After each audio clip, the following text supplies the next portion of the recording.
ಶಾಸಕರ ಖರೀದಿಗೆ Siddu DK fight. ಕಾಶ್ಯಪ್ಪನವರ ಹೇಳಿಕೆ ಪ್ರಸ್ತಾಪಿಸಿ ಜೋಶಿ ಕೌಂಟರ್.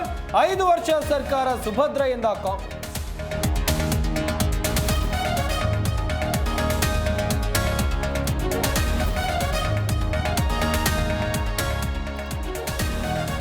ನಾನೇ ಸಿಎಂ ಎಂದು ಸಿದ್ದು ಶಕ್ತಿ ಪ್ರದರ್ಶನಕ್ಕೆ ಸಜ್ಜು. ಜುಲೈ 19ಕ್ಕೆ ಮೈಸೂರಿನಲ್ಲಿ ಸಾಧನಾ ಸಮಾವೇಶ.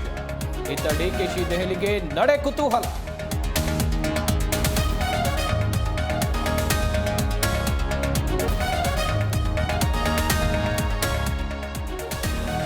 ಶರಾವತಿ ಹಿನ್ನೀರು ಭಾಗದ ಜನರ ಕನಸು ನನಸು. ನಾಳೆ ಸಿಗಂದೂರು ಸೇತುವೆ ಲೋಕಾರ್ಪಣೆ. ಬಿಜೆಪಿ ಕಾಂಗ್ರೆಸ್ ಮಧ್ಯೆ ಶುರುವಾಯಿತು ಕ್ರೆಡಿಟ್ ವಾರ್.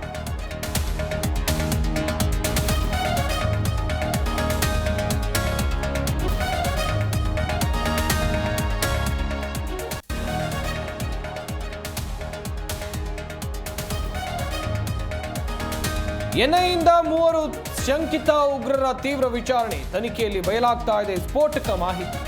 ನಾಸೀರ್ ಎಸ್ಕೇಪ್ಗೆ ತಾಯಿ ಮೂಲಕ ಜುನಾಯ್ದ್ ಸಂಚು.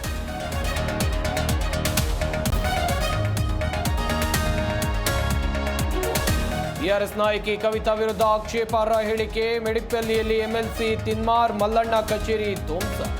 ತೆಲಂಗಾಣ ಜಾಗೃತಿ ಸದಸ್ಯರ ಗುಂಪಿನಿಂದ ದಾಳಿ.